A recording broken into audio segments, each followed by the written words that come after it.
Argentina, actualmente es director ejecutivo de INAFCON, una entidad de investigación y consultoría con sede en Sudáfrica.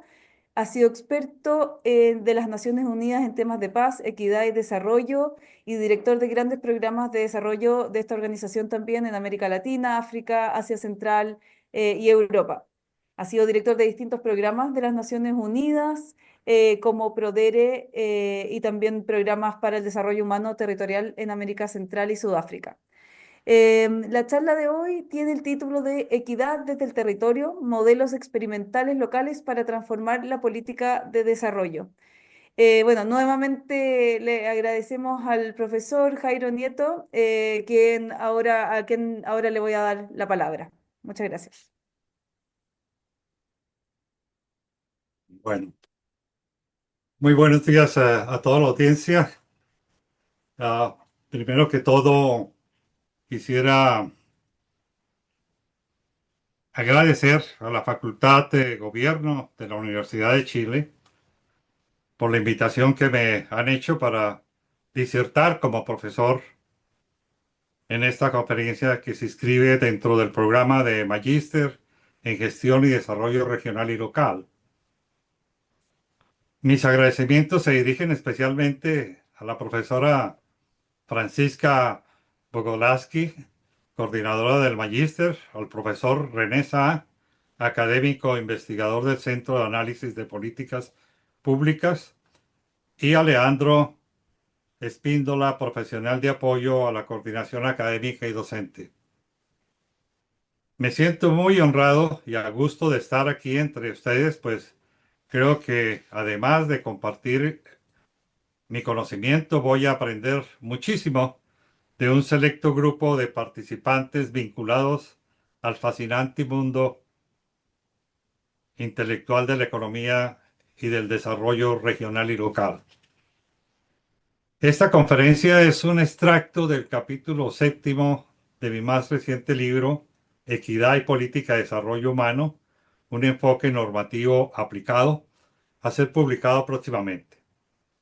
El trasfondo de esta conferencia y del libro es el fracaso de la economía política de desarrollo neoliberal para hacer sociedades de mercado justas y equitativas. Más bien se considera que la aversión neoliberal a las teorías y políticas de distribución es responsable por llevar a esas sociedades a niveles inaceptables de concentración de la riqueza e ingresos y a fracturar la cohesión social en todas partes, como lo estamos viendo todos los días. En su esencia, lo que esta conferencia persigue es discutir y demostrar la factibilidad de juntar en la teoría y la práctica la realización de dos ideales objetivos y objetivos fundamentales de la moderna economía política del bienestar, que por centurias se han mantenido separados o divorciados, constituyendo uno de los dramas más remarcables de la construcción de las sociedades de mercado contemporáneo. Me refiero a la armonización del ideal filosófico de la libertad con el ideal filosófico de la equidad o de la igualdad, que por siglos han estado en confrontación. En el debate político e ideológico, esta confrontación de ideales se expresa en la relación conflictiva entre el llamado libertarismo, es decir, máxima libertad, y el igualitarismo, es decir, máxima igualdad. En el mundo económico, que es el que nos interesa en esta conferencia, el conflicto se da entre el objetivo de la eficiencia económica o maximización de beneficios y el objetivo de la equidad distributiva, es decir, distribución equitativa de los beneficios del crecimiento económico, que suelen presentarse como antagónicos. La pregunta central entonces es cómo hacer esa armonización de ideales, principios y objetivos en el mundo real. Este es el leitmotiv de la conferencia. Es una tarea muy osada desde un punto de vista filosófico, teórico, político, económico y más aún cuando se habla no solo del qué hacer, sino del cómo, dónde y cuándo hacerlo y con quién. Bueno, el contenido de esta conferencia la he dividido en dos sesiones. En la primera sesión, de dos sesiones de 45 minutos, la primera sesión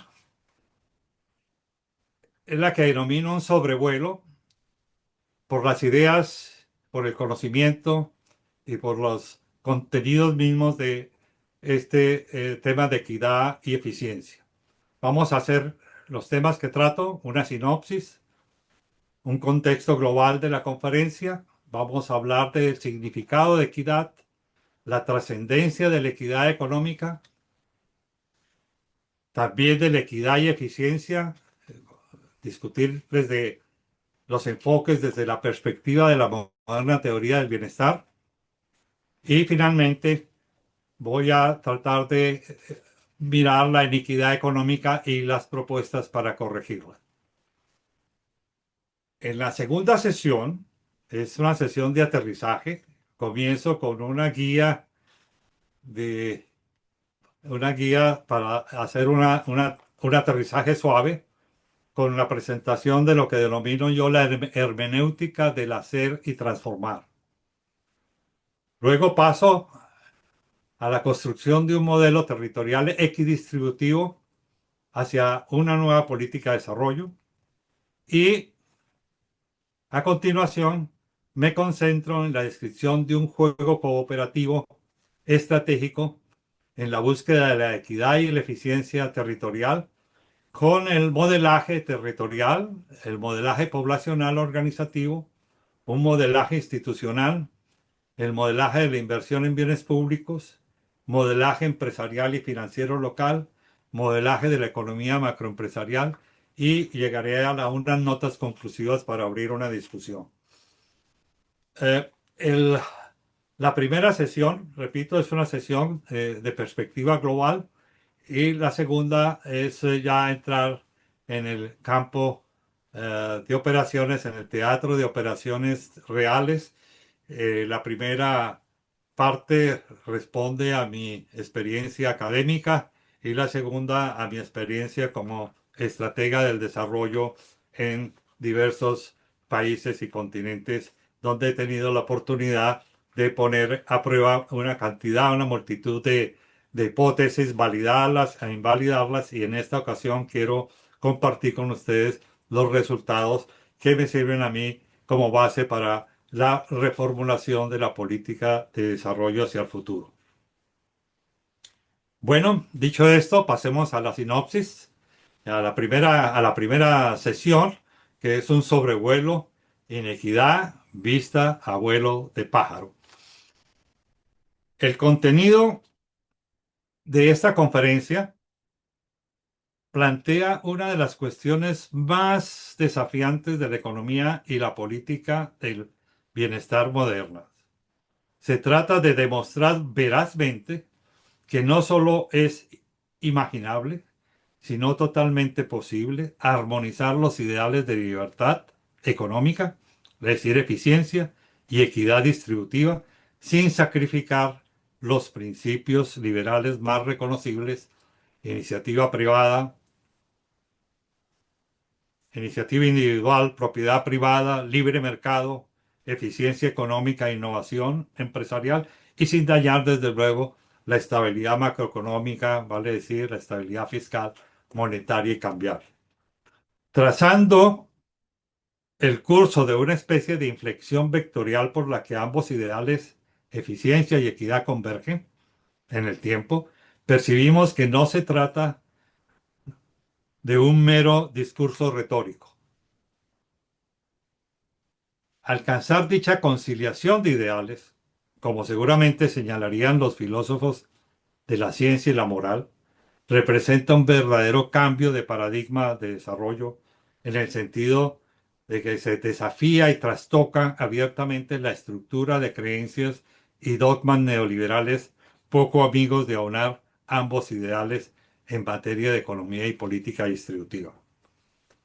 Obviamente, la plausibilidad de armonizar los ideales de eficiencia y equidad para que sea un empeño creíble debe validarse en el mundo real para descartar tanto cualquier dura crítica de los economistas ortodoxos como cualquier escepticismo benévolo de sus pares heterodoxos.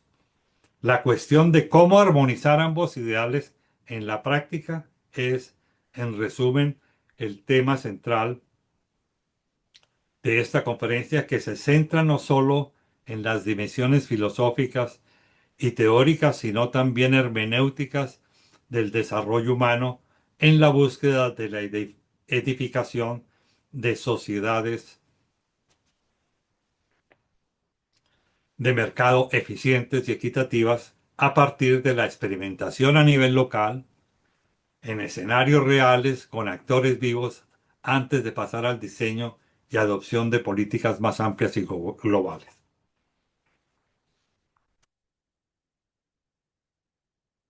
Quiero también conversar brevemente sobre el contexto global de esta conferencia. Hay tres grandes problemas o desafíos mundiales a los que se enfrentan las sociedades de mercado del siglo XXI que hay que resolver. Primero, la exagerada inequidad económica. Segundo, la hiperglobalización y desglobalización. Y tercero, el cambio climático y calentamiento global. La exagerada inequidad económica se refiere a la elevadísima concentración en la distribución de la riqueza y los ingresos a escala global, nacional y local, y a la inequitativa apropiación de los beneficios del crecimiento económico muy por encima de límites tolerables. Hiperglobalización y desglobalización se refiere a los impactos negativos que ha registrado la excesiva libertad de los mercados comerciales, bancarios y financieros, incluyendo la actividad corporativa a escala mundial, que afecta el bienestar y soberanía de las naciones con incidencias muy profundas en la competencia, la equidad económica, la cantidad y calidad del empleo y los salarios, el medio ambiente y la biodiversidad, entre otros daños que hay que reparar mediante mejores reglas del juego, la competencia y la cooperación mundial, en lugar de abogar por la abrupta desglobalización, como parece ser la tendencia de hoy.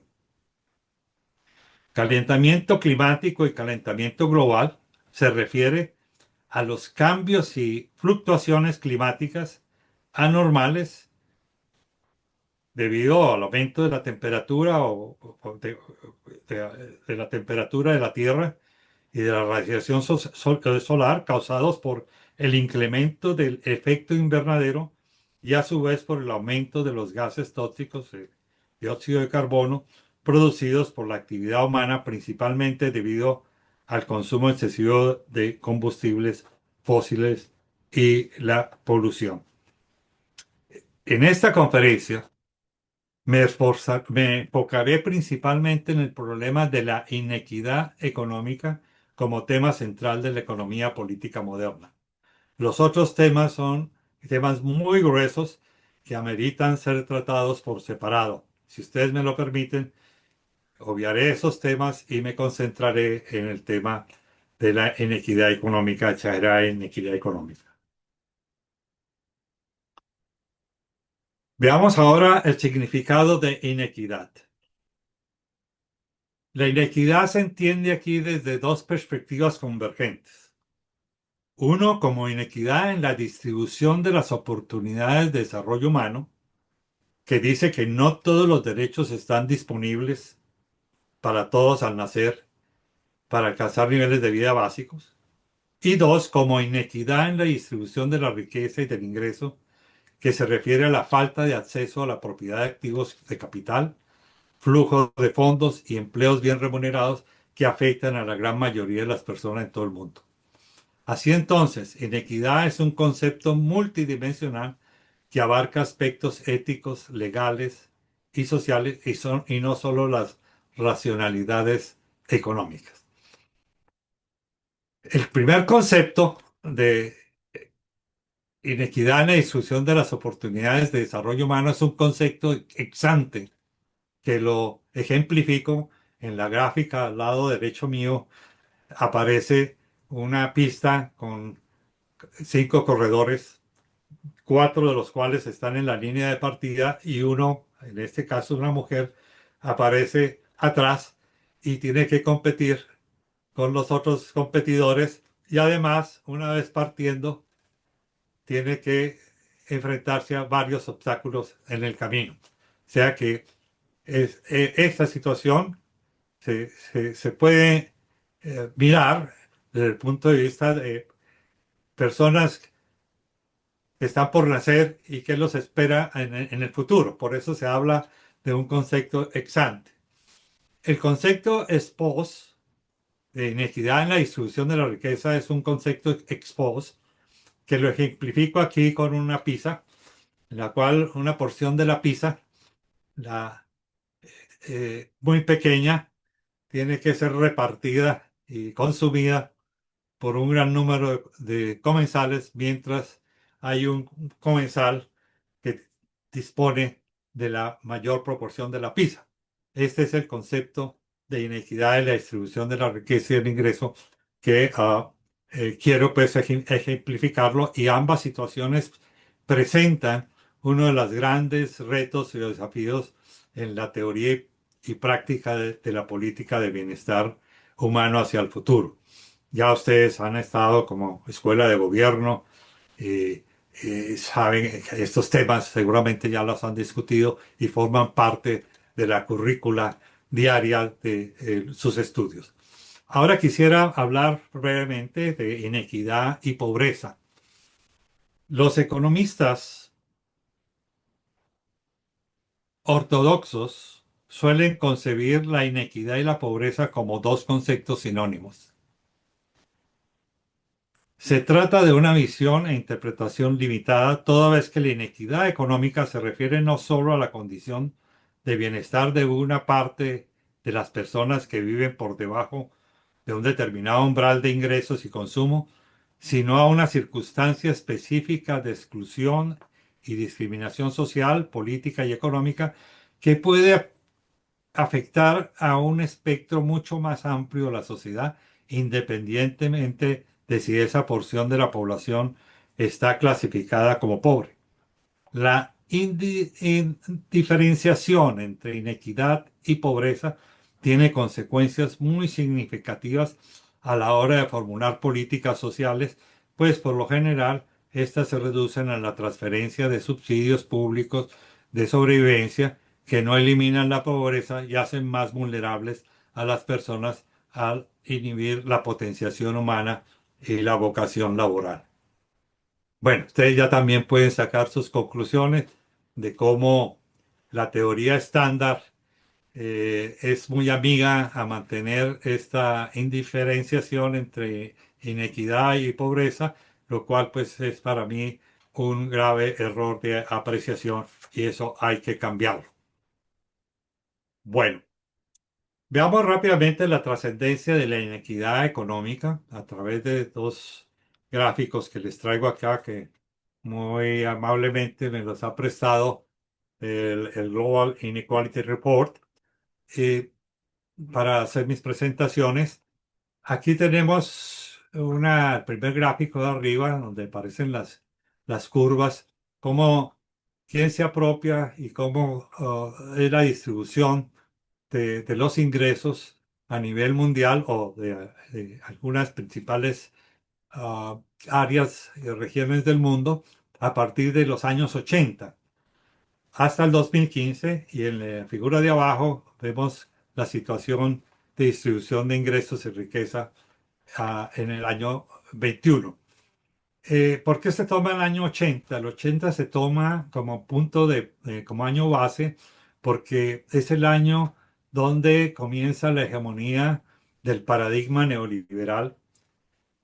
Ya es el paradigma de Friedman de la economía monetaria. El paradigma ya comienza a aparecer el periodo de Margaret Thatcher, el Reaganomics en los Estados Unidos, cae el muro de Berlín y la sociedad mundial se enrumba dentro de la lógica, la dinámica, los valores y las prescripciones del pensamiento neoliberal que ya es aún dominante. En la segunda gráfica, pues ya vemos cómo está la distribución del ingreso y de la riqueza a nivel mundial. Vamos a hacer una pequeña lectura de la primera gráfica, mientras que en 1980 el 10% más rico de las personas poseía en promedio el 29% del ingreso nacional. En el 2015, el 10% superior recibió el 46% de dicho ingreso. La dinámica de concentración de la renta muestra que India pasó del 32 en el 80 al 56 en el 2015, Estados Unidos y Canadá del 34.5% al 47, Rusia del 21.5% al 46, China del 27% al 42 y Europa un poco más moderada del 32.5% al 37%. El gráfico de abajo podemos entenderlo de la siguiente manera. El 50% más pobre del mundo capta el 88.5% de los ingresos totales en 1921 y posee 2% de la riqueza de los hogares. El 10% más rico del mundo capta 52% de los ingresos y posee 76% de la riqueza mundial en el año 21. El 40% de la población mundial percibe el 39.5% de los ingresos y posee el 22% de la riqueza en el 21. Después del COVID, esta situación, este cuadro se ha empeorado y hay estudios y cifras de las instituciones institucionales más importantes que así lo demuestran. Pero no me voy a detener en eso, voy a continuar pues a partir de esa visión estadística, pasaremos entonces un poquito y en forma muy rápida a ver qué está ocurriendo en los 5 países que tienen de América Latina, que tienen los mayores niveles de desarrollo humano, cómo está la situación de desigualdad en estos países. Aquí hablo de Argentina, de Chile, Argentina, Uruguay, Panamá, Costa Rica, que son los países más destacados en América Latina en materia del índice de desarrollo humano, con un índice del más alto índice de desarrollo humano según las estadísticas del reporte de desarrollo humano del PNUD, comparada con la situación de los países nórdicos, que son los mejores de la clase a nivel mundial, que tienen los mejores índices de desarrollo humano. Entonces aparece allí el índice de desarrollo humano para el año 22 y esto lo miramos que se ha ajustado por desigualdad, se ajusta a través de factores que tienen que ver con el ingreso, con la esperanza de vida y la educación, y los países ya cambian en esta columna, ya vemos los resultados de este índice ajustado por desigualdad. Nos quiere decir que estos 3 países, Chile, Argentina, Uruguay, bajan de categoría de muy alto a alto índice de desarrollo humano. En el caso de Panamá y Costa Rica, la caída es más fuerte porque pasan de muy alto a medio índice de desarrollo humano. En el caso de los países nórdicos hay reducción, pero no hay cambio de categoría. Y aquí se ve en este cuadro, pues un poco más en detalle, que el índice de desarrollo del índice de Gini, el coeficiente de Gini, que mide la distribución, la concentración del ingreso, para los países nórdicos es de 27.9 y en todos nuestros países más destacados, pues tenemos unos tasas, unos coeficientes de Gini excesivamente altos. Lo que nos explica, pues, un poco también estos niveles de desigualdad y por otro lado, pues esta situación que se presenta aquí de la proporción del ingreso total en manos del 40% más pobre, del 10% más rico y del 1% más rico. Es cifras muy altas extremas en concentración si uno los compara con los países nórdicos que mantienen pues niveles de concentración tolerables, razonables. Y en definitiva, pues son los países que nos presentan un modelo a seguir, quizá. Ese sería uno de los temas que valdría la pena discutirlo con profundidad, cómo estos países lo han hecho y que nos um, enseñan para ir avanzando con las políticas de desarrollo hacia ese tipo de indicadores. Bueno, vamos a pasar al tema de equidad y eficiencia. Tengo tres enfoques que he venido desarrollando desde la perspectiva de la moderna teoría del bienestar, relacionando estos dos conceptos, equidad y eficiencia. El enfoque A es desde la teoría de la política de desarrollo, el enfoque B desde la teoría de la justicia social y el enfoque C desde la teoría ampliada de desarrollo humano. Veamos entonces esta relación de equidad y eficiencia desde la teoría de la política de desarrollo. La fijación del concepto de equidad distributiva como objetivo de política económica, que es lo que yo persigo, está condicionada al supuesto realista de que no hay razón para pensar en que existe contradicción per se con el ideal de la eficiencia económica, como lo sostienen con vehemencia los economistas utilitaristas ortodoxos. Este dictum dice que de identificarse un evento o riesgo serio de contradicción o trade-off entre los dos ideales, una genuina política de bienestar está llamada a eliminarla o al menos minimizarla. Me gustaría representar el razonamiento de la plausibilidad del equilibrio entre los objetivos de equidad y eficiencia haciendo uso de la geometría de las curvas que tanto nos gusta a los economistas.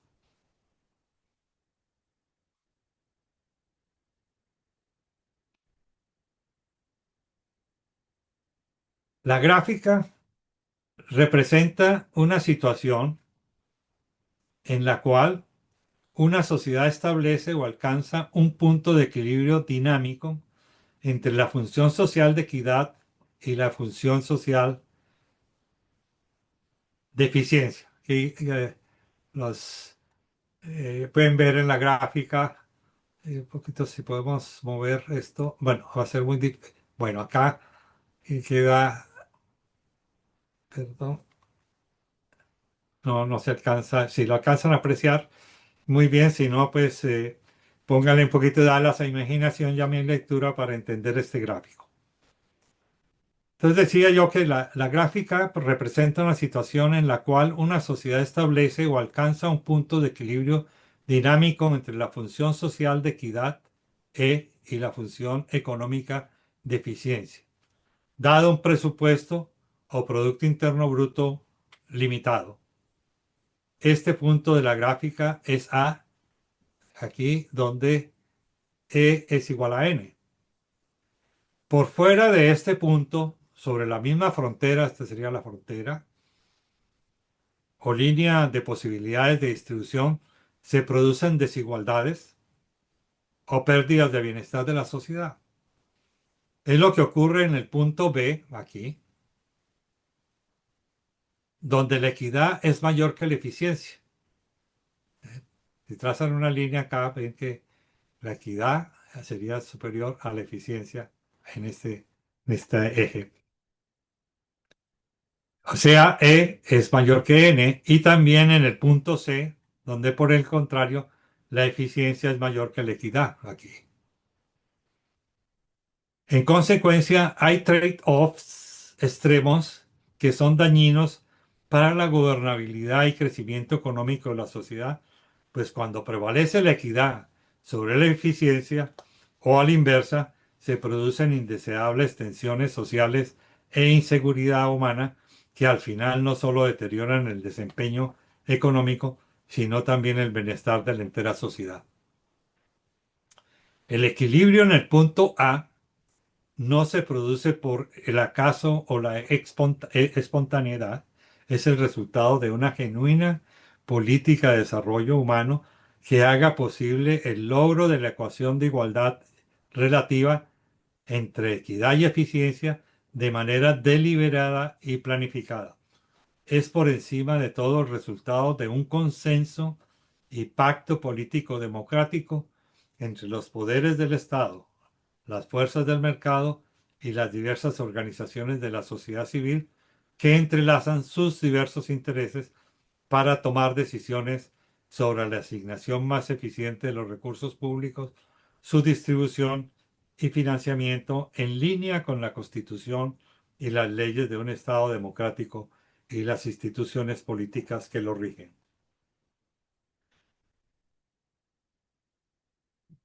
Pasamos ahora al enfoque desde la teoría de la justicia social. Estos temas los han tratado, y aquí la Escuela de Gobierno, pues creo que tiene su gran vertiente de pensamiento. Estos temas los han tratado magistralmente dos grandes precursores de la moderna teoría del bienestar. Me refiero a John Rawls, padre de la teoría de la justicia como imparcialidad, y a Amartya Sen, padre de la teoría del desarrollo humano.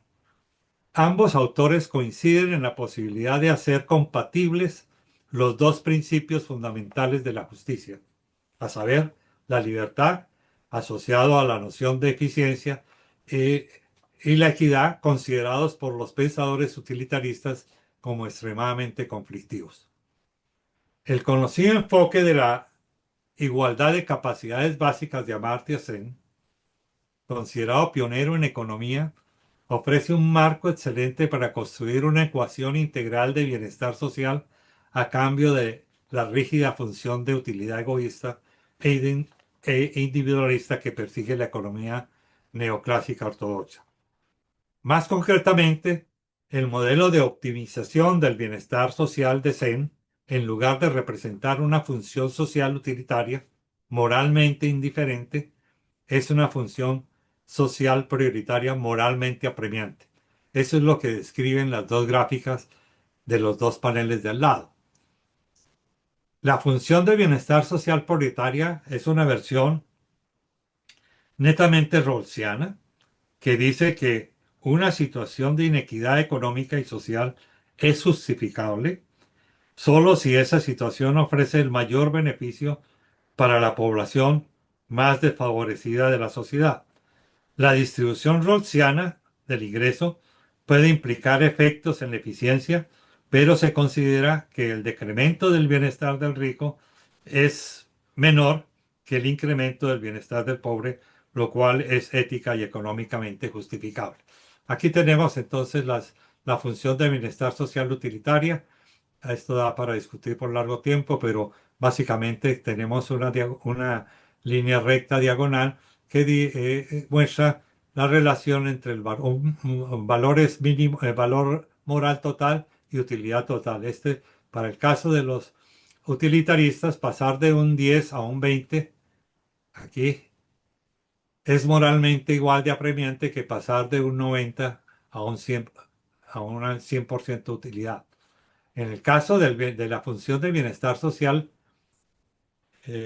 prioritaria, esta curva, esta recta, se flexibiliza, ¿sí? Con esta especie de elipse, donde pasar de de 10 a un 20 de utilidad moral es moralmente más apremiante que pasar de un 90 a un 100. Este es básicamente lo que Rawls nos mencionaba acerca de la situación del mayor beneficio para la población de la sociedad más necesitada. Bueno, este es otro tema que da, repito, para una discusión amplia. Los filósofos del siglo XX, del siglo XXI, están concentrados en esta discusión de estas teorías, así pues que, y particularmente Rawls, que es una de las grandes figuras de la filosofía del siglo XX, y Amartya Sen del siglo XXI, creo que con el estatus de ellos ya nos podemos dar cuenta a qué nivel nos estamos moviendo en materia de la filosofía moral. Bueno, pasamos ahora al otro tema, que es el enfoque de la teoría ampliada del desarrollo humano. Yo coincido plenamente con el pensamiento de justicia social de Rawls y Sen, pero pienso que sus enfoques se pueden perfeccionar buscando igualar las capacidades humanas con las oportunidades, de modo que capacidad sea igual a oportunidad. Eso es lo que intento describir en el panel de al lado mediante lo que denomino ecuación integral de desarrollo humano. Esta ecuación. Las capacidades las asocio al concepto de demanda. Esta parte de la ecuación es la demanda de capacidades de bienestar y las oportunidades al concepto de oferta. Haciendo iguales ambos lados de la ecuación, capacidades igual a oportunidades, la fuerza resultante está catalogada como el logro del más alto grado de desarrollo humano, pues hay armonía y equidad distributiva entre las capacidades individuales y las oportunidades sociales. La tarea fundamental de una sociedad y de los hacedores de las políticas públicas es lograr dicha función de equidad distributiva y bienestar, C igual a O, teniendo en cuenta que hay sociedades y personas que poseen más capacidades que oportunidades, mientras que otras personas y sociedades poseen más oportunidades que capacidades. En algunos casos, muy comunes por cierto, lo que se advierte es una carencia de capacidades y oportunidades básicas, es decir, las dos macrovariables del bienestar se advierten diferentes una de otra, de modo que C diferente de O, por lo que esta lamentable condición de disparidades sociales externas representa uno de los mayores retos de bienestar del desarrollo humano. Mi propuesta, y esto va para los dedicados a los estudiosos, a las políticas de, y a la propuesta de desarrollo humano que se fijan solo en la demanda de capacidades, esperanza de vida, educación, ingreso, y alrededor de eso se han construido los indicadores, que miremos ahora la oferta de oportunidades, el otro lado de la ecuación, que es la generación de empleo, el acceso a bienes y servicios eh, públicos, bienes de capital, acceso a bienes de capital, seguridad social y ambiental. Ya se pueden imaginar los impactos que tiene mi propuesta de la ecuación de integral en materia de la formulación del índice de desarrollo humano a futuro que tenga en cuenta estas dos componentes de la ecuación integral del desarrollo humano. Bueno, otros más temas para discusión. Entramos a la sexta temática, que es la inequidad económica y propuestas para corregirla. La producción académica sobre el problema de la inequidad económica es creciente en todo el mundo. De una lista de autores más o menos copiosas, he seleccionado a 4 de vanguardia mundial. Veamos lo que proponen. La tesis principal, he seleccionado a Thomas Piketty, Joseph Stiglitz, Angus Deaton y Anthony Atkinson. Stiglitz y Angus Deaton, premios Nobel de Economía.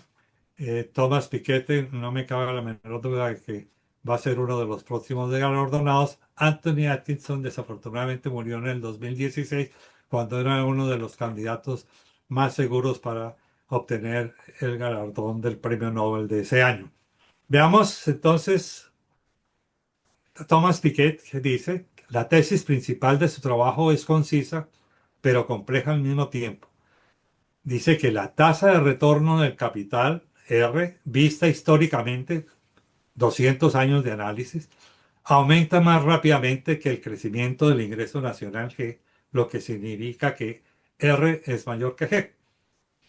La persistencia de esta inequidad debe motivar a los gobiernos a corregirla, al menos propendiendo por hacer R igual que G, mediante impuestos progresivos a la riqueza e ingresos, inversión en recursos humanos innovación y tecnología. Los impuestos progresivos a la riqueza e ingresos no solo deben causarse a nivel nacional, sino a escala global, en tanto la desigualdad entre R mayor que G se advierte más persistente en las relaciones de crecimiento y acumulación entre los países en desarrollo y los desarrollados. ¿Qué dice por su parte Joseph Stiglitz? La inequidad en Estados Unidos, que él hace referencia en sus estudios a los Estados Unidos, es el resultado de la combinación de tres temas o problemas interconectados. Uno, los mercados no están trabajando en la forma como deberían hacerlo. Se han monopolizado, por lo demás. Dos, el sistema político es incapaz de corregir las fallas de los mercados. Y tres, el sistema económico no es justo ni estable. Debemos movernos hacia una moderna teoría económica del bienestar que funciona a partir de la elección pública, la justicia social y el reconocimiento de fallas del mercado que ameritan la intervención gubernamental para corregirlas y compensar a las partes afectadas mediante acciones redistributivas en favor de los grupos más pobres y excluidos de la sociedad. Angus Deaton, mientras millones de personas han escapado de la pobreza y la muerte temprana a lo largo de los pasados 250 años estudiados por él con una base de datos increíble, aún quedan miles de millones de gentes rezagadas o entrampadas que no disfrutan del progreso alcanzado. Su dictum es que con políticas correctas, la democracia capitalista puede funcionar mejor para todos. No necesitamos abolir el capitalismo o nacionalizar selectivamente los medios de producción, pero debemos volver a poner el poder de la competencia al servicio de las clases media y trabajadoras. Anthony Atkinson, que nos dice, las políticas redistributivas que propone Atkinson para reducir la inequidad económica van más allá de las acciones fiscales convencionales, de imponer más impuestos a los más ricos y hacer transferencias sociales a los más necesitados, las cuales desde luego son necesarias y hay que emprenderlas. Su tesis para la acción pública dice que bajo el reconocimiento de que la inequidad es una enfermedad inherente a toda la estructura económica y social, una reducción significativa del problema requiere considerar aspectos más amplios a los convencionales. Atkinson plantea 15 propuestas concretas agrupadas en 5 áreas: tecnología, empleo, seguridad social, participación en el capital e impuestos. Estas son pues la versión de las más prominentes economistas en este siglo XXI. Las reformas y políticas económicas de bienestar, ya para aproximarnos al final de esta primera parte, la mayoría de los economistas convencionales suele limitarse a resolver las desigualdades sociales y inequidades económicas mediante políticas y metodologías fiscales estándar, invocando una fiscalidad progresiva para los más ricos y un aumento de las subvenciones sociales, transferencias monetarias y subsidios para los más pobres. Este metodologismo fiscal tradicional para paliar la pobreza parece razonable. Sin embargo, de alguna manera puede volverse intrascendente si no se tocan las raíces de la inequidad económica y se prescinde de modelos y procedimientos de optimización del gasto público para hacer una eficiente y transparente asignación de los recursos de la sociedad. Dado que la inequidad es una enfermedad inherente a toda la estructura social de las sociedades de mercado, las respuestas públicas para revertir la inequidad deben abarcar, además de acciones fiscales redistributivas, un complejo conjunto de ambiciosas reformas redistributivas y políticas innovadoras. Esto es lo que aquí plantea Atkinson. No voy a entrar en detalle en el cuadro, para reducir la magnitud de la inequidad en el Reino Unido. Son las 5 áreas: cambio tecnológico, contrabalanceo del poder del mercado, empleo y remuneración del futuro, participación en el capital accionario, impuestos progresivos, seguridad social para todos, etcétera.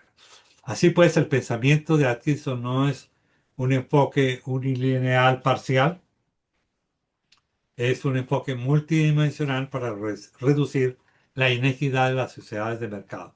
Para él, la inequidad no es solo un problema de liquidez, sino esencialmente un fallo estructural de la formación histórica de los modelos y pautas de distribución de la riqueza e ingreso de la mayoría de las sociedades de mercado.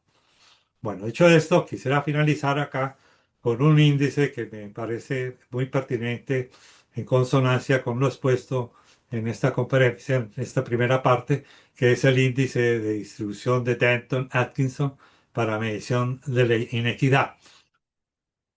El índice es una medida, este índice es una medida basada en la premisa de que las sociedades prefieren una distribución del ingreso más equitativa.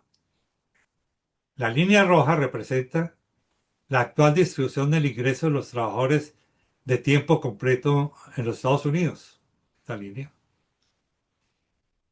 La ubicación más centrada de la línea azul representa lo que una distribución más equitativa del ingreso podría establecerse. La fracción que establece cuánto una sociedad estaría dispuesta a ceder para pasar de la distribución A hacia la distribución B es lo que se conoce como el índice de distribución Denton-Atkinson.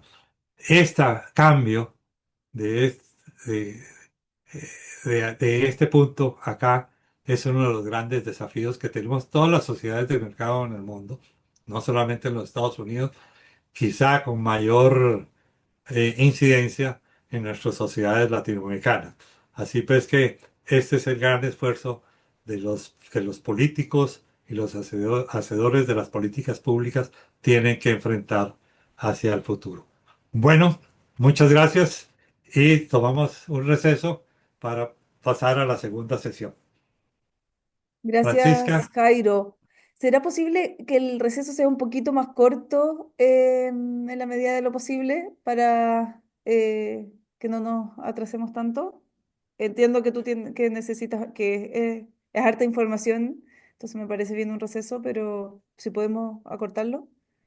por supuesto, si quieren puedo continuar. Me tomo un poquito de agua y podemos continuar. Sí, Yo hablo normalmente perfecto. del receso. Muchas gracias, Jairo. Y quería también, si alguien va teniendo preguntas, puede ir escribiéndolas en el chat y así después podemos gestionarlas con Jairo.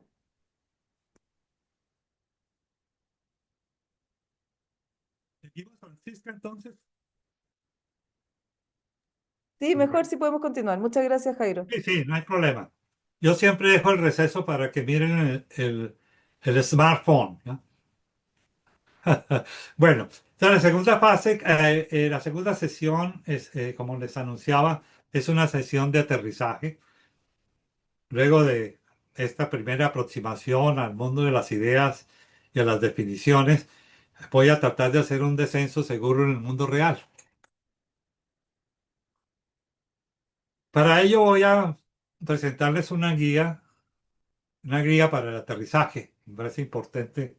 Así que abróchense bien los cinturones. Es lo que yo denomino la hermenéutica del hacer y transformar.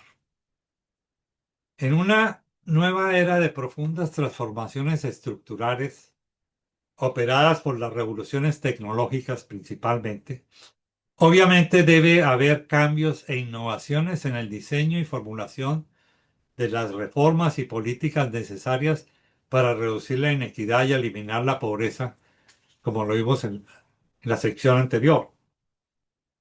En el plano aplicado, la innovación tiene que ver con los enfoques metodológicos a ser usados para la implementación de dichas reformas y políticas.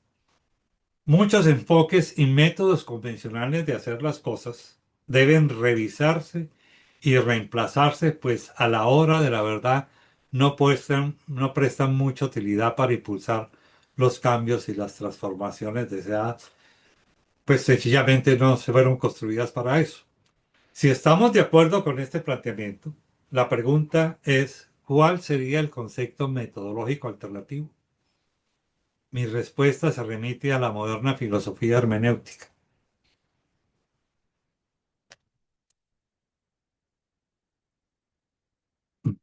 Para recordarlo, la hermenéutica en términos modernos, o mejor posmodernos, es el arte de entender, explicar y aplicar para comprender y en última instancia transformar las adversidades en prosperidad. La secuencia hermenéutica es consustancial al diseño de cualquier estrategia, pues nos dice que si no hay solución al problema y transformación, no hay éxito. Entonces el proceso hermenéutico tiene los tres pasos: entender, que es la subtilitas intelligendi; explicar, subtilitas applicandi; y solucionar, subtilitas applicandi. Este es el proceso que nos lleva a una transformación para estar mejor que antes y que ese antes no se repita. Este es mi método de aproximarme a la realidad en todos los momentos. Ha sido este método hermenéutico que tiene su origen muy antiguo en la interpretación de textos bíblicos, como ustedes saben, pero con la evolución, con la filosofía moderna, este método ha sido acogido posteriormente por eh, filósofos de las ciencias naturales y filósofos de las ciencias sociales. Es, repito, el método que yo pretendo mostrar cómo utilizarlo en el contexto de mis propuestas de desarrollo territorial. Bueno, pasamos entonces de la hermenéutica a la construcción de un modelo territorial equidistributivo. Esto es hacia una nueva política de desarrollo. Ciertamente las propuestas de Atkinson se muestran prometedoras para las sociedades de mercado avanzadas. No obstante, nuestra mayor preocupación abarca otro escenario mucho más complejo en otras partes del mundo, donde la ecuación de bienestar no existe como tal, es decir, capacidades diferentes a oportunidades, o muestran muchas deficiencias estructurales en las relaciones entre ambos componentes. ¿Qué debería hacerse en un escenario tan disfuncional cuando además se advierte una clara falta de voluntad y poder político y existe un entorno institucional débil para emprender las reformas e intervenciones políticas necesarias orientadas a reducir las inequidades en la distribución del bienestar?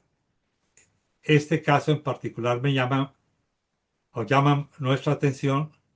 Para su modelaje estableceremos un supuesto general, un principio rector y una condicionalidad metodológica. El supuesto general se establece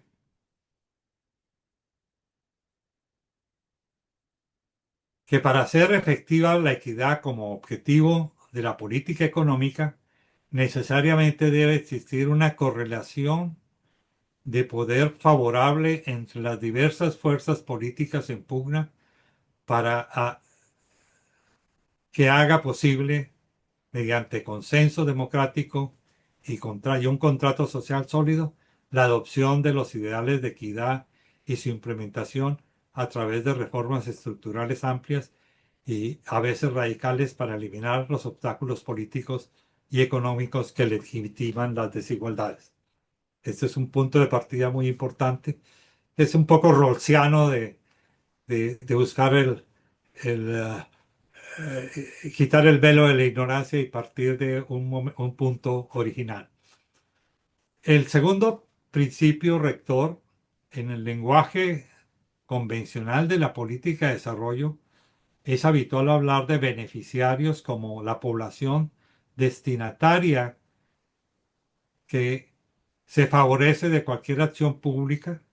Tal denominación puede ser correcta en el caso de grupos o individuos necesitados de la caridad o dinero con cargo a fondos públicos, por ejemplo, niños, viudas, discapacitados, ancianos, indigentes callejeros, desplazados y otras personas en situación precaria.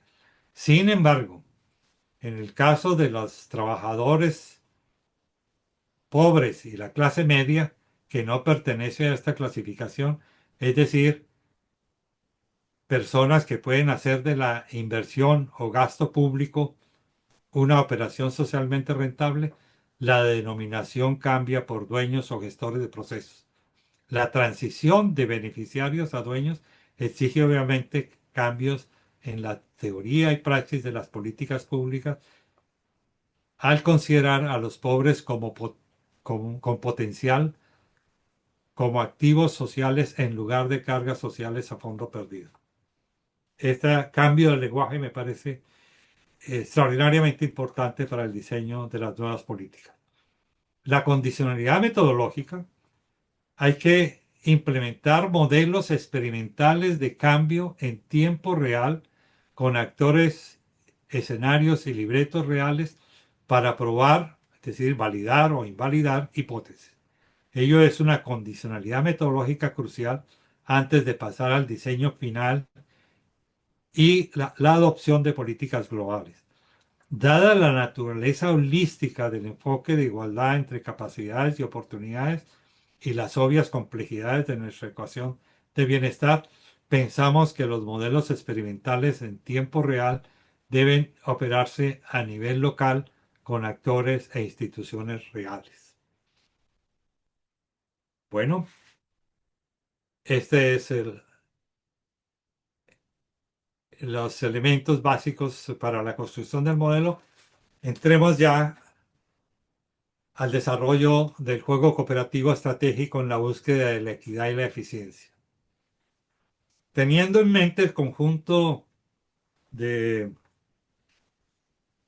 enunciados centrales, podemos describir ahora un tipo de juego cooperativo estratégico destinado a ensamblar la ecuación de la equidad en la vida real y en tiempo real.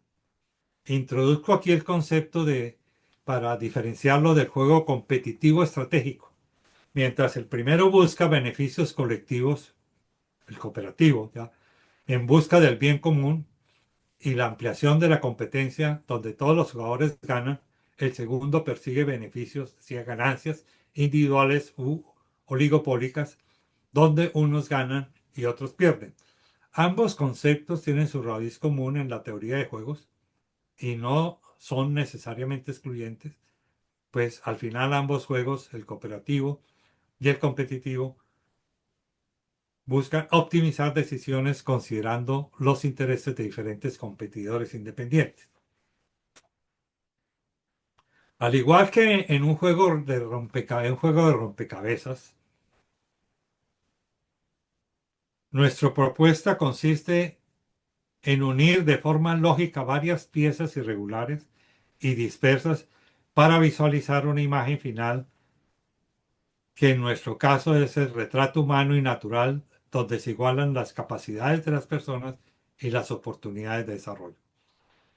Es un juego emprendido por jugadores hábiles que interactúan alrededor del manejo de un conjunto de fuerzas estratégicas motrices. Los jugadores son actores reales, representativos de los poderes públicos, las fuerzas económicas y la sociedad civil y otros agentes, por ejemplo, políticos, legisladores y la comunidad internacional que deseen cooperar con el desarrollo del juego estratégico en una determinada jurisdicción político-administrativa a nivel local. A su vez, las fuerzas estratégicas motrices son los territorios, las poblaciones, las instituciones, los bienes públicos y la economía empresarial. Estas entidades se superponen entre sí, construyendo un macromodelo de acción y transformación, como se describe en el diagrama adjunto. Aquí tenemos todas las fuerzas impulsoras de la estrategia para el cambio: los territorios, las poblaciones, instituciones, bienes públicos y la economía empresarial. Vamos a hacer un modelaje de todas estas fuerzas rápidamente para mirar cómo operan en un territorio. Comencemos con el modelaje territorial. Los territorios son espacios geográficos demarcados por una jurisdicción política administrativa determinada, sea municipio, región u otra. Están dotados con recursos naturales vitales e infraestructura física, dos factores que son esenciales para la sobrevivencia y reproducción de los seres humanos. El juego estratégico consiste en identificar, ojo, mediante mapeo cartográfico, satelital y digital, cualquier disparidad territorial e inequidad atribuida a factores de localización geográfica que afectan severamente el bienestar humano en términos de serios desarreglos entre capacidades y oportunidades. Dichos factores pueden ser caracterizados de manera espacial, ambiental e institucional. Espacial, por ejemplo, distancias de los mercados y costos de transporte. Ambiental, por ejemplo, calidad y cantidad de los recursos naturales e institucional, por ejemplo, uso, tenencia y propiedad de la tierra. Todos estos factores se presentan en un territorio en forma diferente y en muchos casos sus distorsiones presentan un requerimiento importante de reordenamiento territorial y ambiental.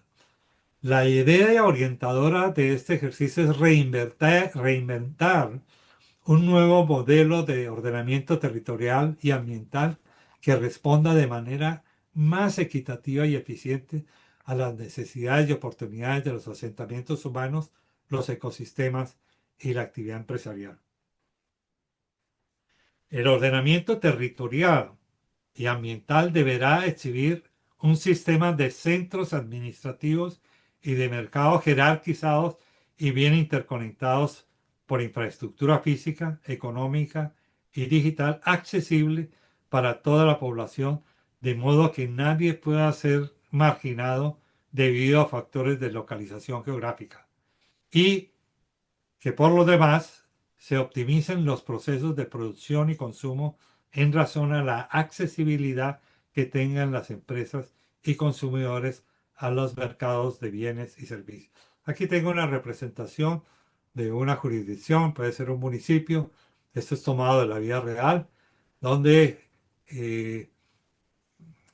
aparecen el epicentro principal, unos epicentros microrregionales, se ordenó el territorio en microregiones, cada microregión tenía conexión con las comunidades de base o las otras eh, eh, divisiones territoriales, de manera tal que el ordenamiento territorial comienza a funcionar de tal forma de que todas las poblaciones, las comunidades, tengan acceso a bienes y servicios y a las posibilidades de desarrollo de su territorio. Bueno, hay para discutir muchísimo alrededor de estos modelos, pero entonces pasemos del modelaje territorial al modelaje poblacional organizativo.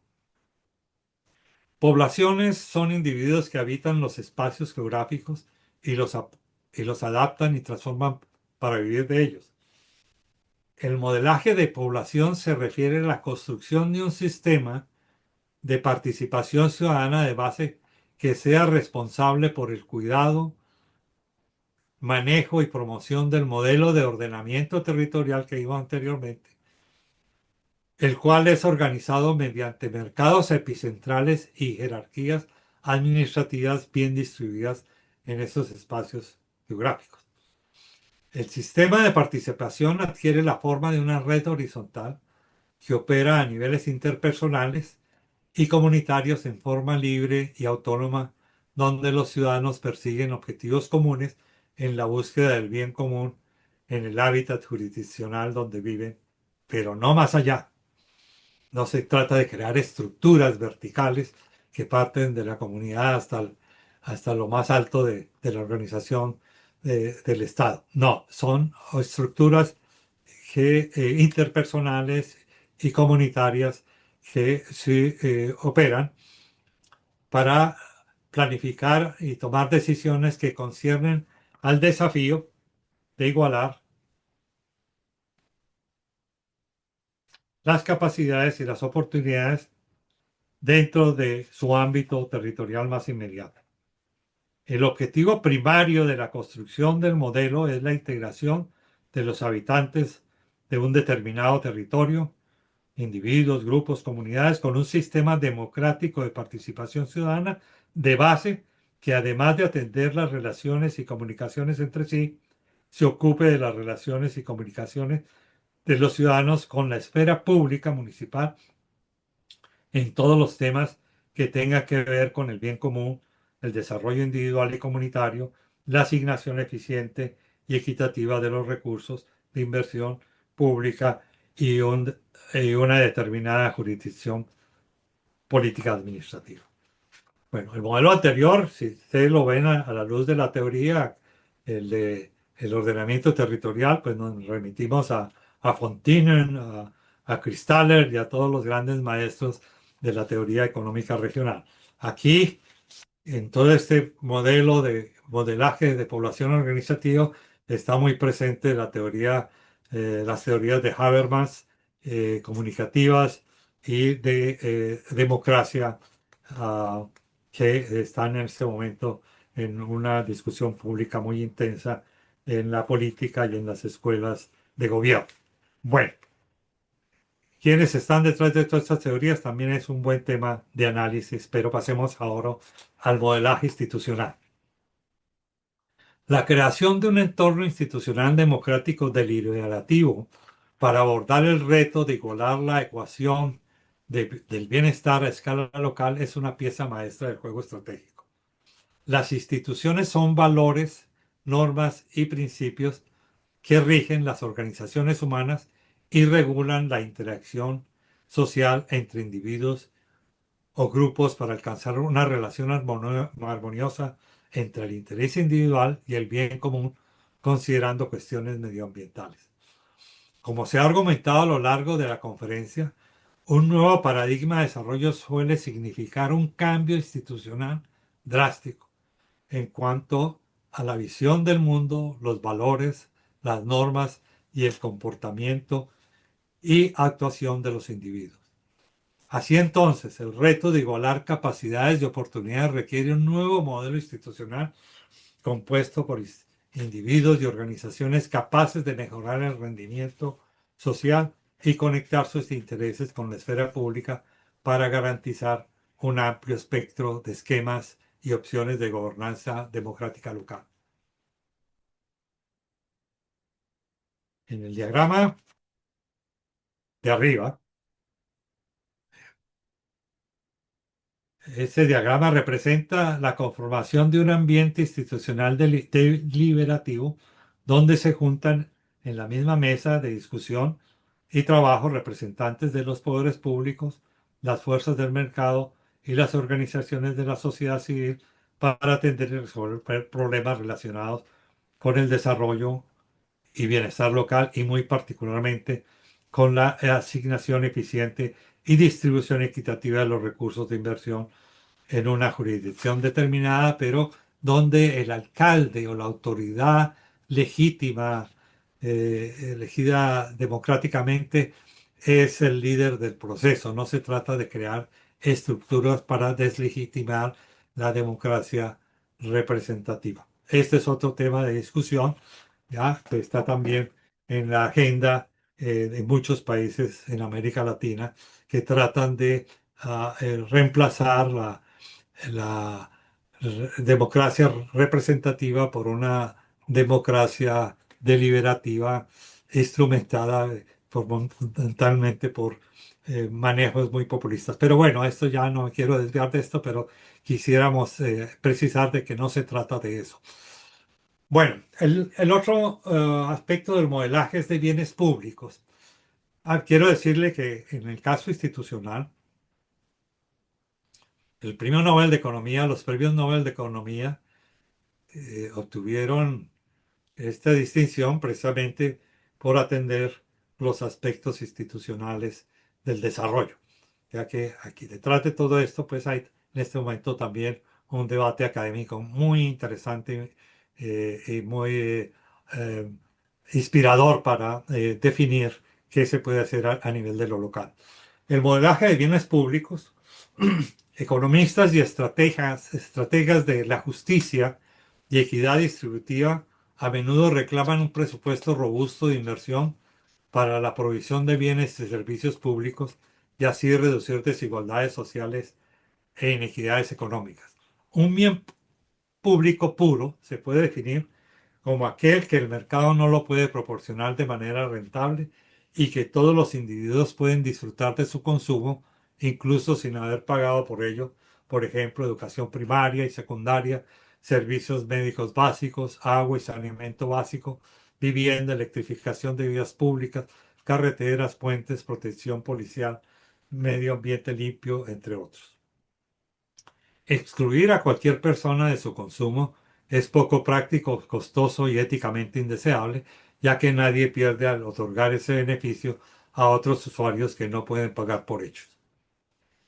Pensando en consonancia con nuestra ecuación de bienestar, la oferta de bienes y servicios públicos puede obtener su impacto distributivo más significativo sobre la base de la utilización de las tres fuerzas motrices descritas como vehículo para la asignación de fondos públicos. Así, la asignación de bienes y servicios públicos en mercados jerarquizados a través de comunidades conectadas en red y teniendo en cuenta la libre elección de las personas parece ser una forma óptima de generar externalidades positivas, es decir, beneficios para todos, garantizar consecuencias distributivas, es decir, nadie queda excluido, y aumentar la eficiencia económica, es decir, menos costes de producción y transacción. Nuestro sistema agregado de modelos que reúne mercados, personas e instituciones, todos ellos ambicionando el ideal de la equidad, es un potente motor para satisfacer las necesidades de las personas y mejorar el bienestar general en términos de crecimiento económico, generación de empleo y uso óptimo de los recursos públicos y colectivos.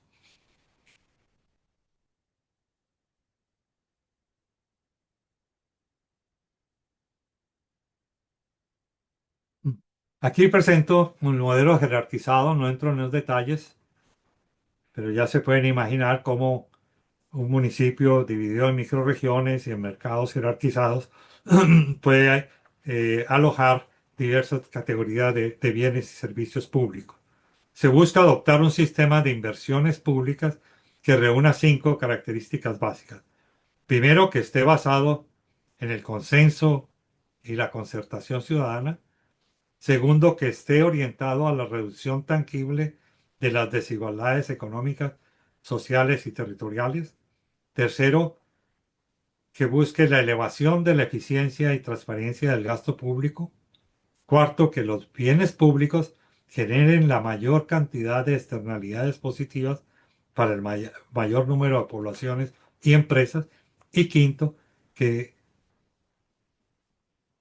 sea el resultado de un balance realista entre las necesidades de la población y el potencial de respuesta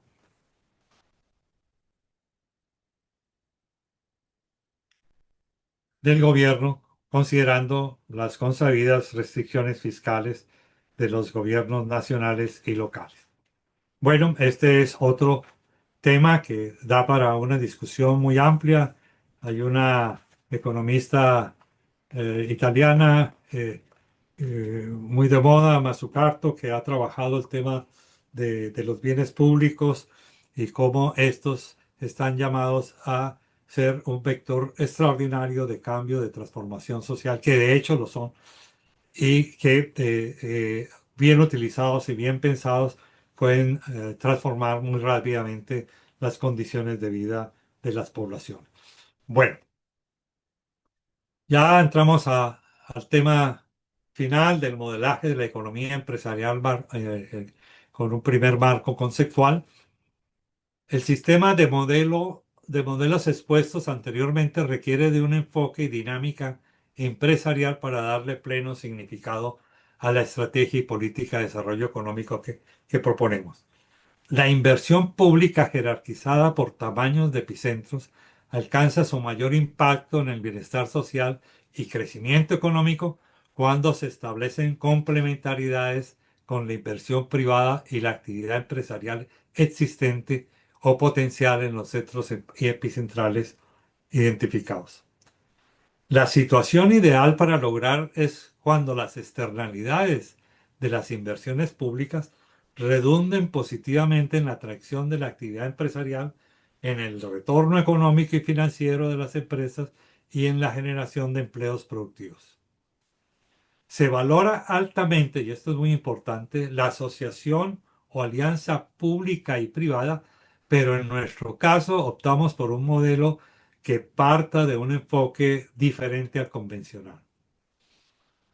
Vemos la asociación pública-privada como un elemento importante de la reforma de la sociedad de mercado para hacerla más abierta, competitiva e inclusiva.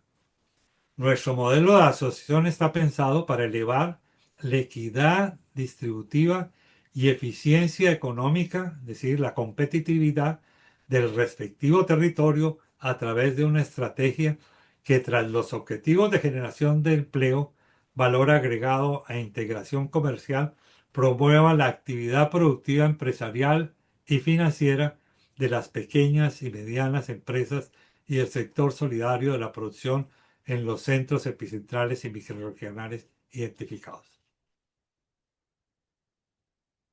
La idea central es facilitar el acceso al capital, medios de producción y mercados a la mayor cantidad de pequeñas y medianas empresas, empresarios y emprendedores para hacer del proceso redistributivo de la riqueza e ingresos un factor verosímil de expansión y crecimiento de la economía. El modelo pensado de asociación debe enmarcarse en una nueva cultura ética de hacer que las empresas y negocios, a la vez que expandan sus oportunidades de inversión y crecimiento, operen con responsabilidad social en el sentido de contribuir a la formación de bienes públicos y colectivos en los territorios donde operan como la mejor manera de redistribuir a la sociedad o retribuir a la sociedad parte de los beneficios que obtengan por la asociación con la economía pública. Veamos un poco más de cerca el modelaje empresarial y financiero local. Todo lo expuesto en la anterior diapositiva puede ocurrir en la medida que se tengan dúctiles y conspicuos mecanismos institucionales para realizar. En la práctica y conforme a nuestra experiencia, se trata de la creación de dos tipos de instituciones hermanas, una agencia de desarrollo económico local y un sistema de crédito y financiamiento empresarial. Las agencias de desarrollo económico local y el sistema de financiamiento son organizaciones autónomas e independientes una de otra, pero complementarias, pues están creadas para atender la misma clientela o población objetivo constituido por el sector de las pequeñas y medianas empresas y las diversas organizaciones de la economía solidaria, sean cooperativas, grupos mutualistas, fondos de microinversión, localizadas en el territorio, en los territorios seleccionados o por crear. El diagrama siguiente ofrece un bosquejo de la anatomía del modelo económico y empresarial y financiero propuesto. Aquí tenemos en el modelo las dos cuerpos, la agencia y el sistema financiero. Cada uno son autónomos, tienen sus propias funciones, responsabilidades, pero ¿qué los une a ellos? Los une una estrategia de desarrollo empresarial concertada y una comunidad empresarial local que es la misma clientela para los dos. En la práctica del mundo actual, estas dos funciones están totalmente separadas y el universo de las empresas no tiene ninguna conexión sistémica con los sistemas financieros. Bueno, otro tema para gran discusión, las ADELs y el sistema financiero tienen objetivos propios y funciones específicas en atención a su propia naturaleza y mandato, pero comparten un marco estratégico común basado en la atención y provisión de bienes y servicios a la misma comunidad empresarial local. De esta forma se produce una remarcable sinergia entre la promoción de la actividad empresarial y la actividad crediticia financiera, que es muy importante para asegurar la sostenibilidad del modelo en el largo plazo. Bueno, y terminamos con el modelo de la economía macroempresarial. Este modelo se conoce en la lengua inglesa como cluster building o en español clusterización, ya ha sido probado por la Academia de la Lengua, la palabra. El enfoque del clúster se fundamenta en la idea de elevar la competitividad y productividad de una región, sector o conglomerado de empresas similares y complementarias que buscan consolidar su posición de manera conjunta dentro de un mercado regional, nacional o internacional. Michael Porter ha sido una de las estrellas en ese tema. Para lograrlo se establece un modelo de cooperación entre todos los agentes privados y públicos que participan dentro de un sistema común de producción, distribución, consumo de un bien o servicio, a commodity system. Un clúster se identifica y define a partir de un meticuloso análisis de factores y fuerzas existentes para alcanzar economías de escala, generar valor agregado y ganar ventajas competitivas en el mercado. Esto es cuando se obtienen ingresos y ganancias superiores a las de los competidores, sean nacionales o internacionales. Eso es una ventaja competitiva. Perdón.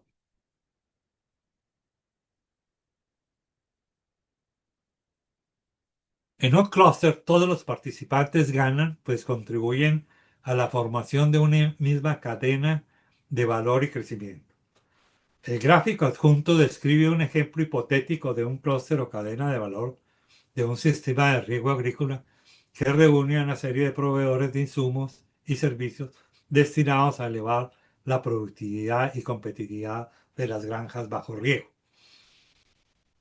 Este es solo un simple ejemplo de muchas modalidades de clústeres que cubren muchísimos sectores de actividad y territorial y sectorial que te recuerdo, hice un modelo basado en esto para unas comunidades en Angola, cerca de Luanda, y realmente esto es una buena guía para intervenciones a escalas mucho más grandes.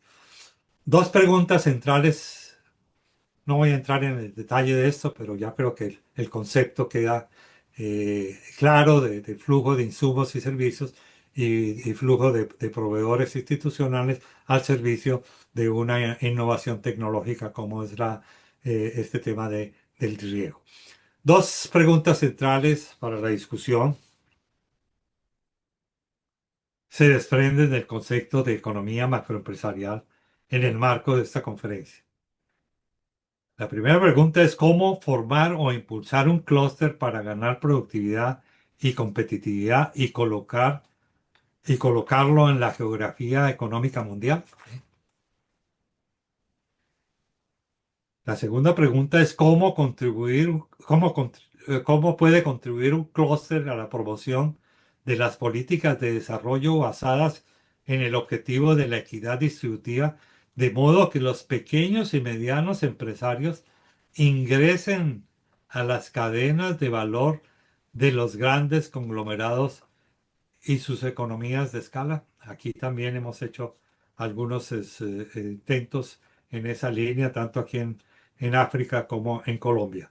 En este contexto, las ADELS y el CIFE están llamados a jugar un papel importantísimo en la identificación y promoción de clústeres y la unión de las pequeñas eh, organizaciones o empresas con los grandes conglomerados que comparten pues una misma cadena de valor.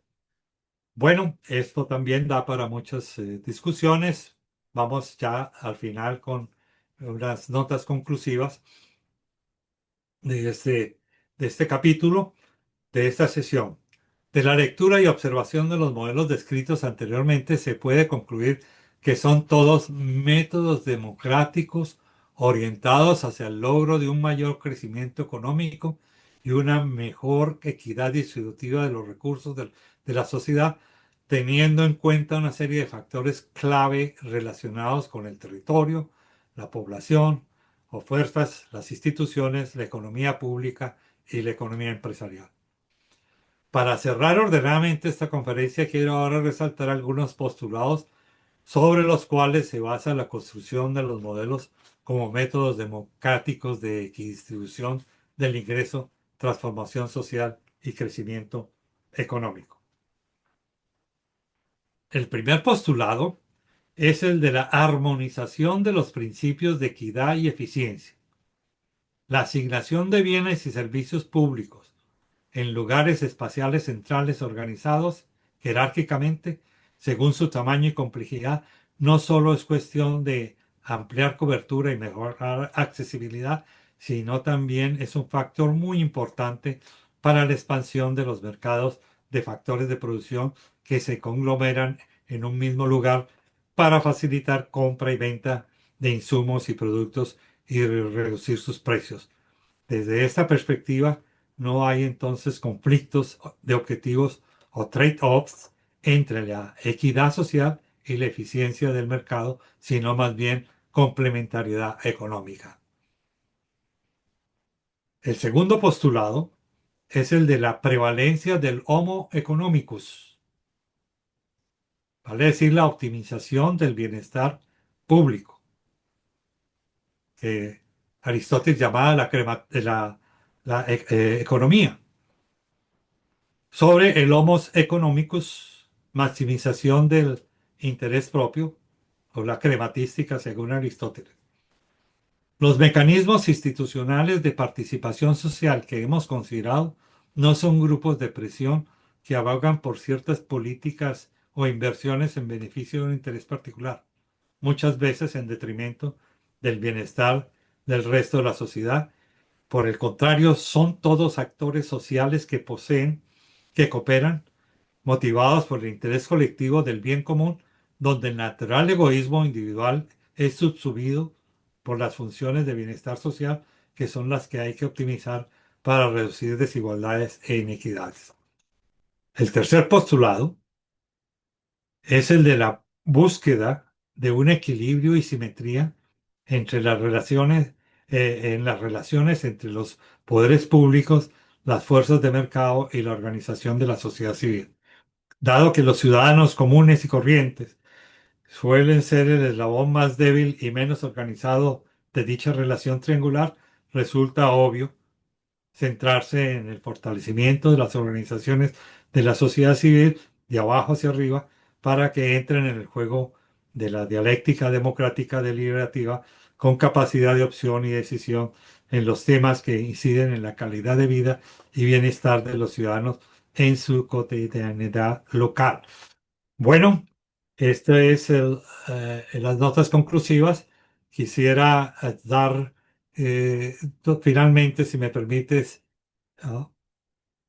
Francisca, paso a hacer dos breves post-scriptum que pueden dar base también a una conversación al respecto.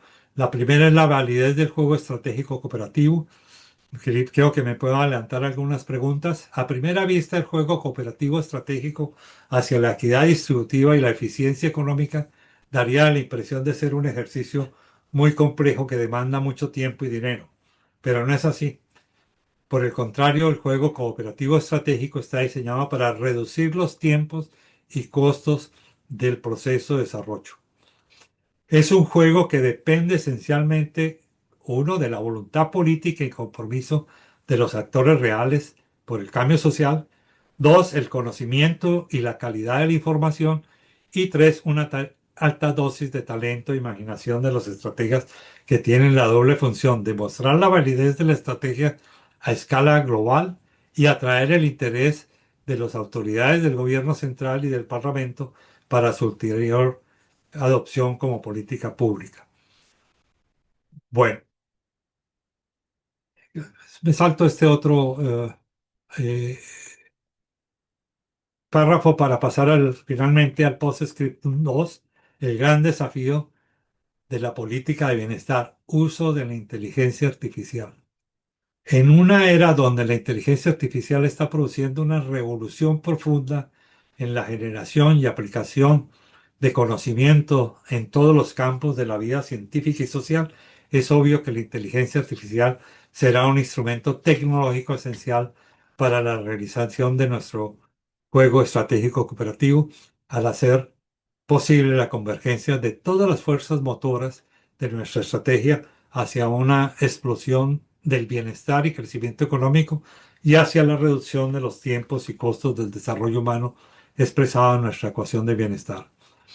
La inteligencia artificial ya generativa En especial el aprendizaje automático está llamada a revolucionar la investigación económica al permitir la colección y análisis de enormes conjuntos de datos, la identificación de patrones complejos de comportamiento económico de individuos y grupos humanos, la predicción de eventos económicos futuros, la modelación predictiva, desde luego, la evaluación y optimización de las políticas públicas, etcétera.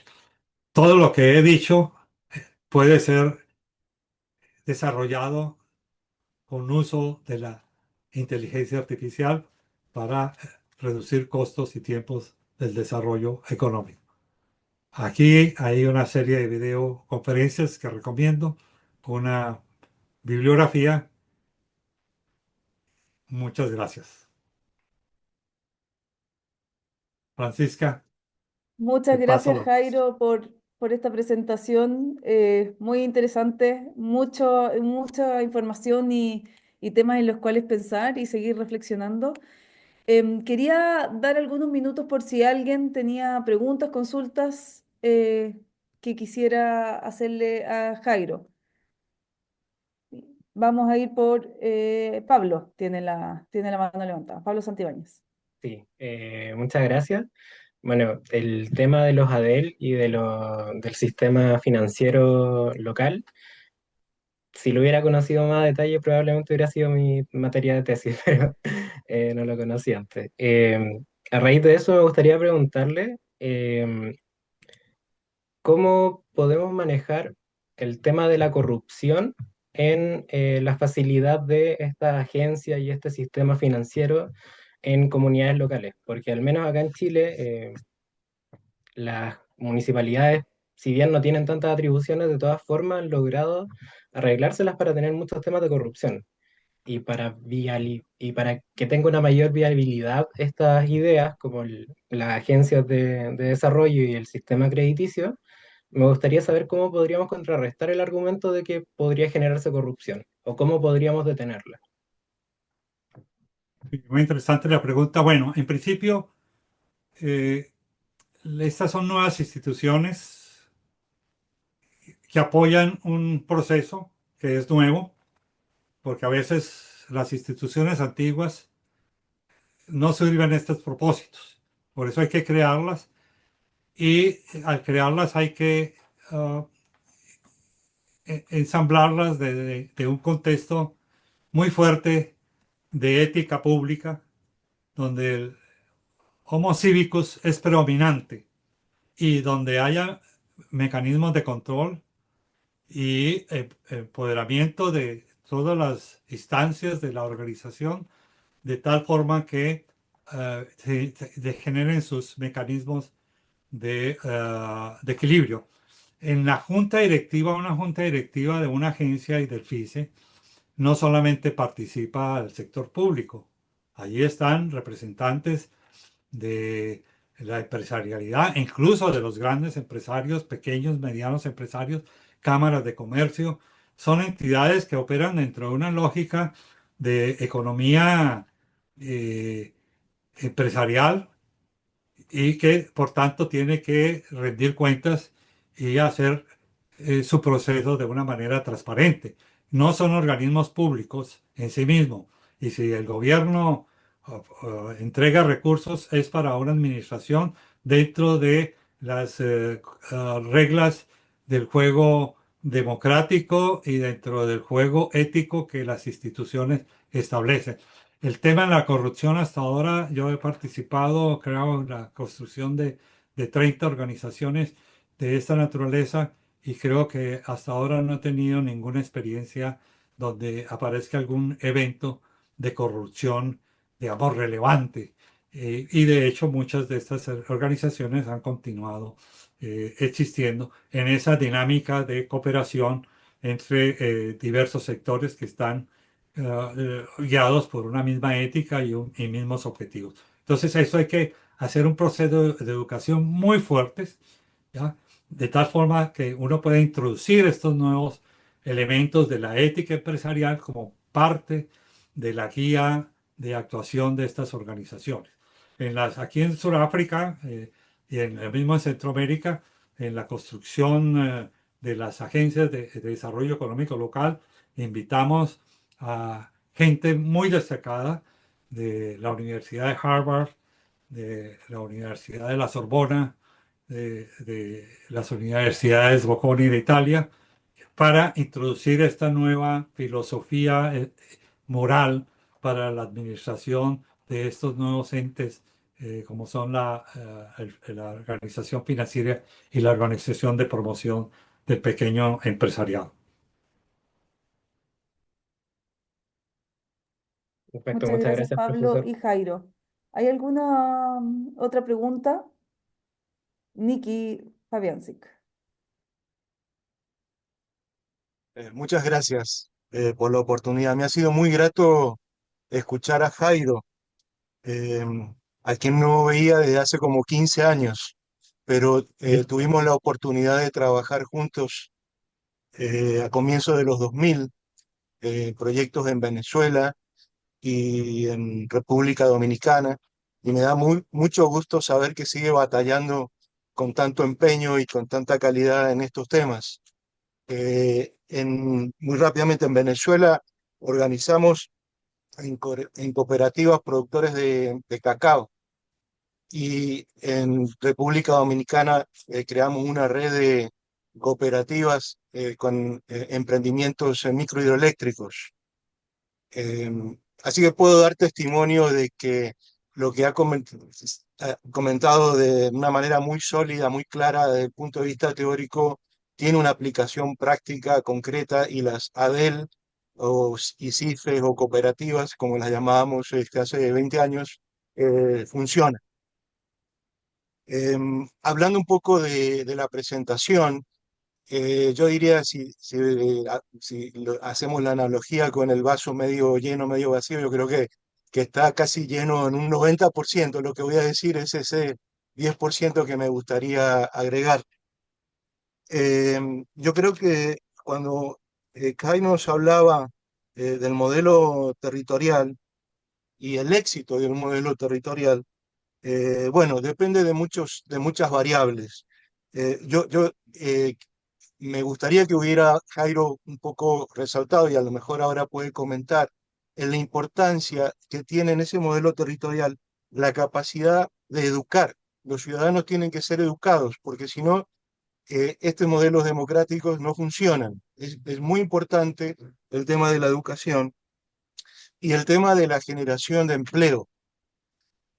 Y en este sentido, quizás antes en la presentación, yo hubiera traído a colación el tema de la inteligencia artificial, por el gran impacto que tiene en las cosas que Jairo ya mencionó al final, en su última slide, pero el gran impacto que tiene la inteligencia artificial en la creación de empleo, y en las dificultades que tienen los jóvenes y que van a tener más y más en el futuro, debido a la introducción de la inteligencia artificial. Y un segundo punto que quiero hacer tiene que ver con este modelo de gobernabilidad democrática local. Me dio mucho gusto escuchar a un estudiante hablar sobre el tema de la corrupción, pero yo creo que un modelo democrático local centrado en la figura de un alcalde tiene muchos riesgos, o tiene riesgos con los cuales me gustaría que Jairo comentara un poco. Ya hablamos del tema de la corrupción, pero está el tema de la tentación de caer en el populismo. Está el riesgo eh, de debido a que, eh, digamos, la tendencia de las autoridades políticas a perpetuarse, el tema del cortoplacismo, ¿no? De orientar sus estrategias para conseguir los votos para ser reelecto, y finalmente el tema de la lentitud de las decisiones. Entonces, si bien el modelo democrático local, que se debe sustentar en la educación y que debe tener la institucionalidad suficiente para atender los riesgos que he mencionado, eh, digamos, tiene sus dificultades. Hay otras sociedades, por ejemplo, que optan por un modelo más autoritario, justamente porque es más rápido la toma de decisiones, porque es más factible pensar en el largo plazo.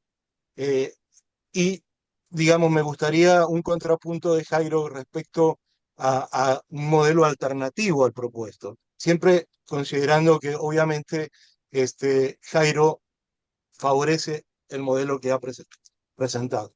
Aquí paro y muchas gracias, no quiero monopolizar el tiempo, pero muchas gracias por esta oportunidad. Gracias, Jairo, gracias, Francisco. No, muchas gracias a ti, Nicky.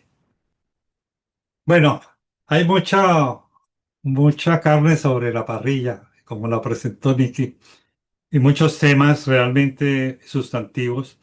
La verdad es que en el tema del empleo lo tengo trabajado en una conferencia que sigue a esta, siguiendo este modelo que lo traje hasta la actividad empresarial, pero me preocupa mucho que este tema del empleo y del pleno empleo no ha sido tratado y en el vocabulario y en de la ortodoxia, el tema del empleo prefiere no hablar de ellos porque se supone, y es erróneamente, que introducir el tema de generación de empleo inmediatamente tiene impactos negativos en la inflación por el gasto público. Y entonces eso no se puede hablar, el generar empleo no está dentro de las políticas económicas. Se habla de política macroeconómica, pero no generación de empleo, ¿sí? Lo cual es completamente erróneo. Eso lo discuto yo en un próximo capítulo, pero estoy totalmente de acuerdo que ahí está una de las claves hacia el futuro y relacionar el empleo con los cambios tecnológicos y con el desempleo tecnológico es realmente clave.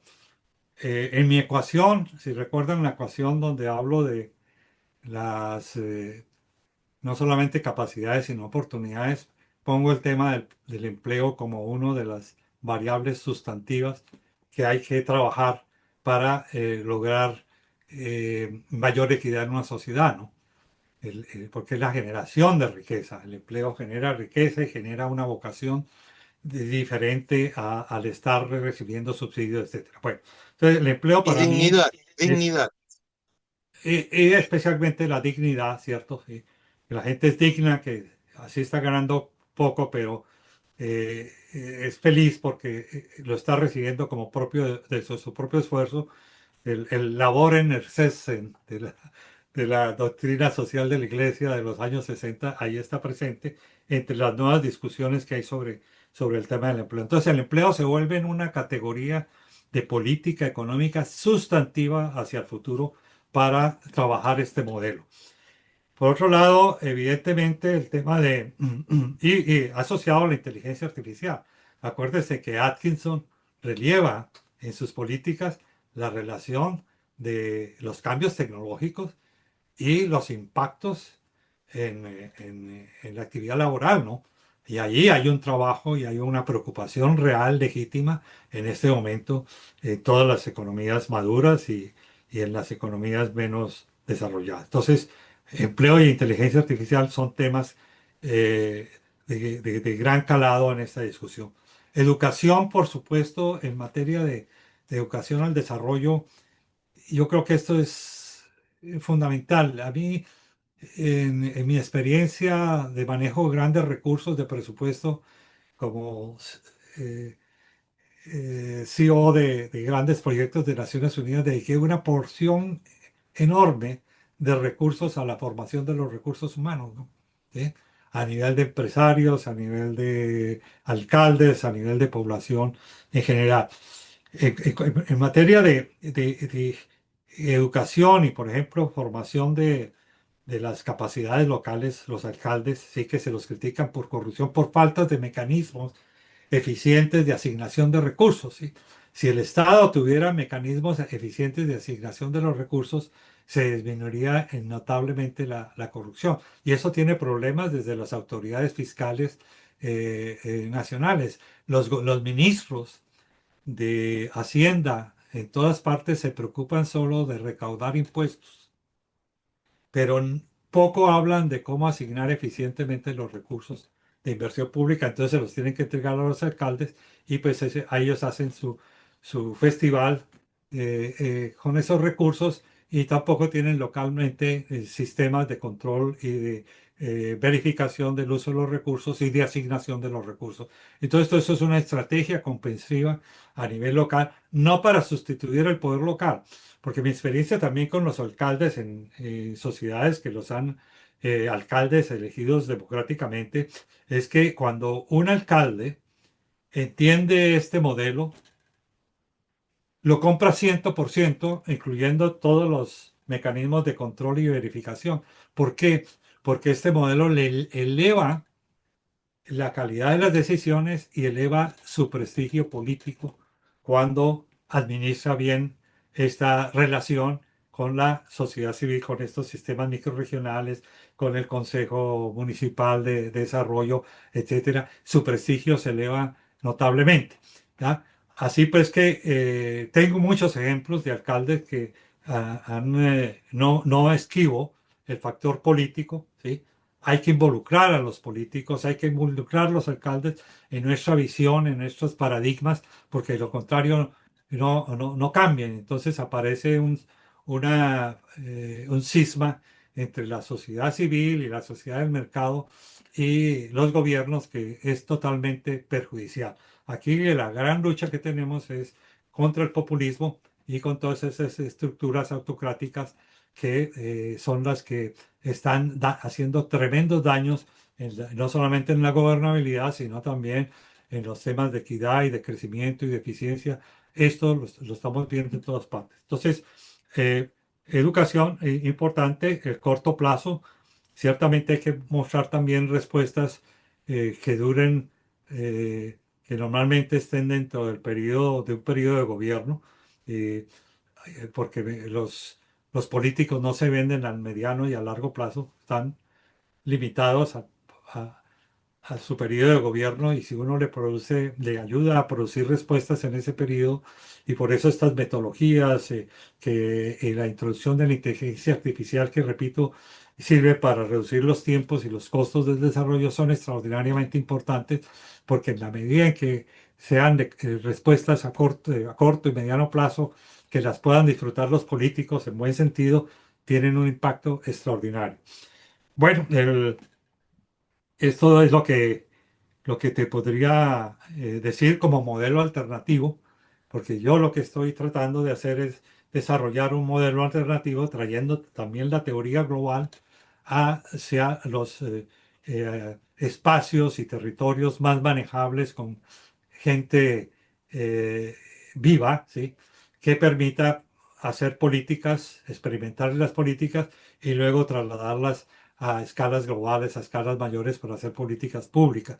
El problema también, así para terminar la respuesta, es que si uno ve en los últimos 25 años ha sido una propensión muy grande a valorar, y con muchas razones, los enfoques macroscópicos, pero los enfoques microscópicos no tienen ningún papel. Incluso la palabra microeconomía no existe de política microeconómica no existen los planes de desarrollo, ni tampoco los ministros de Hacienda hablan de microeconomía, ni los bancos de reserva, ellos no hablan de microeconomía, porque eso forma parte de que el mercado debe resolver los problemas de la política microeconómica, que es el tema eh, de la competencia, de la competitividad, de la empresarialidad y la productividad. Eso lo debe resolver el mercado. El Estado no tiene por qué hablar de política microeconómica, pero eso es un grave error, ¿ya? Y lo que yo estoy intentando en estos modelajes es llevar también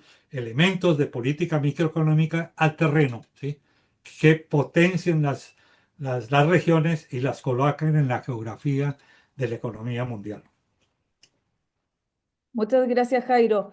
Dado que estamos con muy poquito tiempo, vamos a tomar la última pregunta de René antes de cerrar, para no extendernos mucho más. Muchas gracias, René. Muchas gracias, Francisca, y muchas gracias, Jairo. Es muy grato encontrarnos nuevamente a través de dos mundos totalmente separados y unidos por el Zoom, después de haber trabajado en conjunto muchos años en tu país y posteriormente en otros países de América Latina. Obviamente veo como que de alguna manera a veces nos encontramos en temas que de cierta manera iniciamos en esos proyectos de creación de las unidades de planificación agropecuaria en Colombia años atrás y que nos permitió ensayar por primera vez todos estos procedimientos de conocer los recursos, la población y cómo se integraban las economías a nivel local. Yo he seguido evolucionando en otros temas relacionados con el ordenamiento territorial y a medida que tú estabas presentando el esquema territorial, el modelo territorial, veo que hay un encuentro ahí con mis temas de ordenamiento del territorio, donde siempre hay ciertos tipos de problemas relacionados con el territorio urbano y el territorio rural, que cuesta que se encuentren y que legalmente puedan ser manejados bajo un paraguas eh, eh, legal común. Y en ese sentido, entonces, veo que tu conferencia nos ayuda a poder integrar una serie de elementos muy valiosos para el desarrollo de los territorios. Y eso creo que es importante para los jóvenes que están trabajando con nosotros en este magíster, porque ellos les da les da visiones, así como alguien dijo, mira, que va a hacer mi tesis en ese sentido, otras visiones respecto a cómo ordenar y cómo manejar los territorios. No me voy a extender en el detalle de toda tu presentación porque ha sido muy rica en montones de ideas. Tengo alguna, y aquí coincido con Nicky, que hay dos elementos a mi modo de verse para poder trabajar a nivel local y regional. Uno es la educación en todos los niveles. Em, yo he visto, por ejemplo, a través de unos proyectos que hay recientes sobre recursos a los niveles municipales, la, dificultad que hay de tener personas capacitadas para manejar recursos e ideas de proyecto. Y en ese sentido necesitamos una educación fuerte y una capacitación a nivel los locales de personas que puedan manejar varias tecnologías al respecto. Y por otro lado, respecto a la población misma, necesitamos que capacitemos en participación.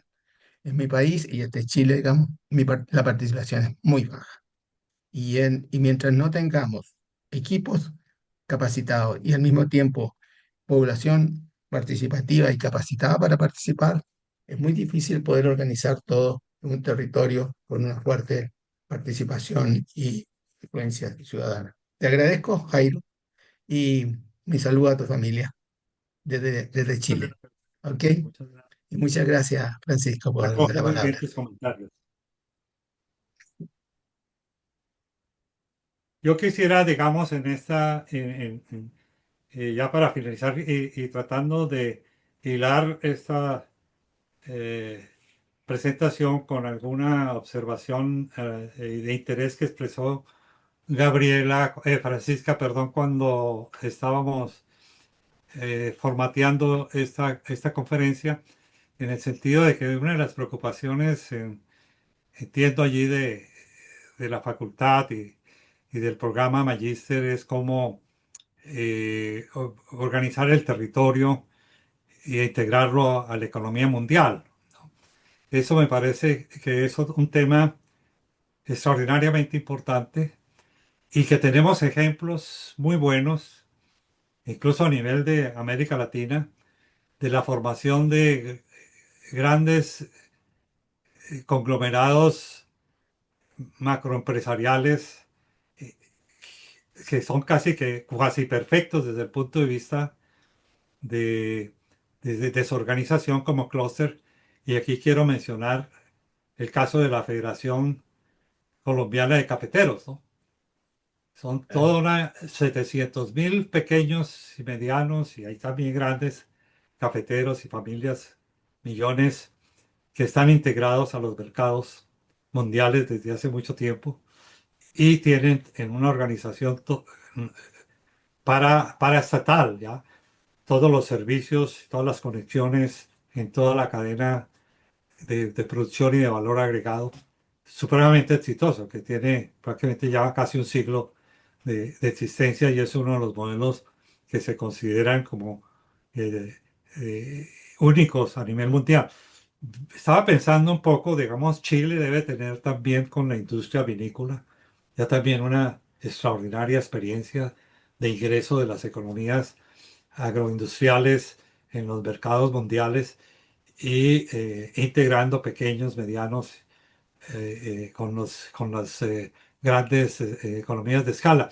Entonces me parece que allí valdría la pena, ya mirando la parte empresarial, explorar un poco qué tenemos en ese campo, ¿ya? Y cómo podemos incluso rescatar enfoques como fueron los de las corporaciones regionales de desarrollo que nacieron a partir de la Tennessee Valley Authority, ya la TVA y otras que en toda América Latina se desarrollaron, que quizá con algunas cirugías de allanamiento se pueden recuperar esos grandes proyectos regionales. Entonces, hay mucho tema que discutir. Eso lo tengo en mi libro en otros capítulos, pero pues evidentemente creo que agradezco mucho que los hayan mencionado y me dan base como para mirar cómo en próximas intervenciones podemos ir redondeando cada vez más estos temas. Muchas Entonces, gracias, Jairo, nuevamente por tu tiempo, por esta conferencia que nos deja mucho material, como tú dices, para seguir conversando. Gracias a todos y todas por su asistencia, por el interés y por las preguntas también. Como puso ahí Leandro en el chat, esta conferencia, la grabación va a quedar disponible, así que vamos a avisar cuando esté. Y nos vemos en una próxima charla y instancia organizada por el MACDEL. Muchas gracias nuevamente. Sí, pues. ok. Muchas gracias. Bueno, a todos, un saludo, un Chao. abrazo. Gracias. Chao.